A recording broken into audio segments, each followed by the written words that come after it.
आस्था channel पर प्रभु की परिभाषा प्रभु की देखकर बहुत से भक्तात्माओं ने ये आशा व्यक्त की कि कोई ऐसा प्रत्यक्ष प्रमाण सामने आवे कि जिससे हमें सिद्ध हो कि परमात्मा कबीर साहब वास्तव में प्रभु हैं। अब कबीर साहब कहते हैं कि पर्वत पर्वत में फिरा कारण अपने राम, जब राम जैसे संत मिले जिन सारे सब काम। कबीर परमात्मा अपनी ही महिमा स्वयं ही गाते हैं और कहते हैं कि परमात्मा से हम जो सुख चाहते हैं, पुत्र बांझ को पुत्र हो, बंद कर दे। ये आपके सामने एक अनमोल उदाहरण है। ये एक परिवार खड़ा है। ये जिला रोहतक हरियाणा के गांव चिड़ी के रहने वाले हैं और इस बहन के जो अब देखो सामने, इस बहन की आयु लगभग 57 वर्ष है और साथ में ये नवजात शिशु इनकी गोद में है। ये इनका पुत्र है।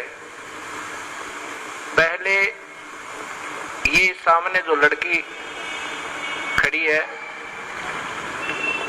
ये सामने सुलोचना नाम की लड़की, ये बड़े वाली देखना, इसका नाम सुलोचना है। आपकी कितनी आयु है बेटी? 35 वर्ष। अब इस लड़की की आयु 35 वर्ष हो चुकी है और इसके ये 2 पुत्र और पुत्री हैं। ये पुत्री है इस लड़की की और ये पुत्र है, अर्थात इस बहन की, देखना इसको बड़ी वाली को, क्या नाम है तेरी माँ का? इस संतरा की ये तो बेटी है, बड़े वाली सुलोचना नाम है, जो 35 वर्ष की है। चित्र मारे ना सारे।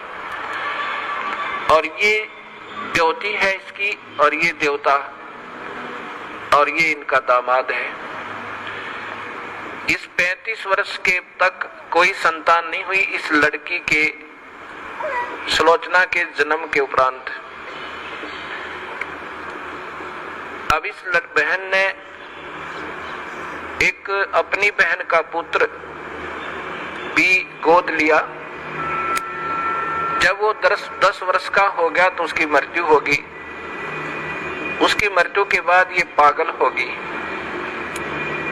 इस संतरा की ननंद गांव झांसुआ के अंदर ब्याही हुई है। वो बहुत बीमार रहती थी, सब जगह घूम ली थी, बर्बाद हो चुकी थी और कबीर परमात्मा के चरणों में आते ही कर्म दंड कटते ही वो स्वस्थ होगी। 4 वर्ष हो गए। तब वो अपनी बीमारी का इलाज हो जाने के बाद उसने फिर अपनी इस भाभी से प्रार्थना की जिसका संतान नहीं थी, एक पुत्री होने के बाद। ये जो सामने आपने चित्र में पुत्र को लिए हुए दिखाई दे रही है। फिर इधर का उसने जाकर के अपनी भाभी से, संतरा से प्रार्थना की कि आप यहाँ नाम ले लो। ये पागल हो चुकी थी, ऐसे इसका इलाज भी करवाया गया कि ये पागल हो चुकी है, मेडिकल आदि में ले जाकर। तब इसने प्रार्थना की कि आप हमारे गुरुदेव इस दास का नाम बताया, वहां चलो, उनसे उपदेश लो। कबीर परमात्मा की रजा से आपकी ये सूनी गोद भी भरी जा सके है। अब 57 वर्ष की आयु में, और ये अनमोल कहानी करना कोई बच्चों का खेल नहीं है। ये पूर्ण परमात्मा कबीर साहब की समर्थता का प्रत्यक्ष प्रमाण है। ये नहीं मानी कि अब नहीं हो सकता कुछ भी। तब उसने बहुत प्रार्थना की, इसको कह सुन करके यहाँ ले आए इस आश्रम करौथा में। नाम लिया। नाम लेते ही परमात्मा कबीर परमेश्वर ने अनहोनी की। ये बांझ को पुत्र दे, कोढ़ी को काया दे, वो प्रभु कहलाता है। ये गर्भ रहा, ये बच्चा परमात्मा ने भेजा अपनी कृपा से। फिर भी इनके मन में शंका पैदा कर दी इन मूर्ख मार्गदर्शकों ने, क्योंकि ये तो बेचारी सऊदी में थी नहीं, पागल हो चुकी थी। कहा कि तुम्हारे देवता प्रसन्न हो गए, ये तो ऐसे होना ही था।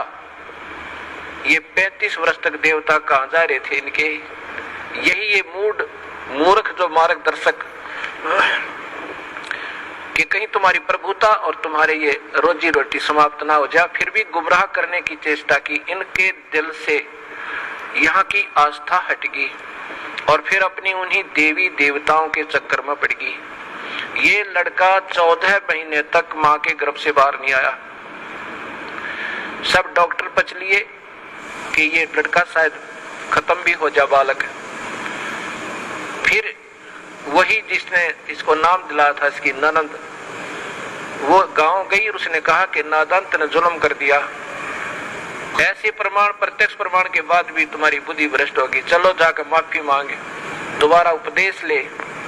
तब ये बेचारी यहाँ आई और जो भी उन देवता का दर रखा था वो कुर्डियां बठो क्या ठा गए। नाम लेकर गई, दोबारा माफी मांगी कि मेरे से गलती होगी। तब तीसरे दिन इस लड़के का जन्म हुआ।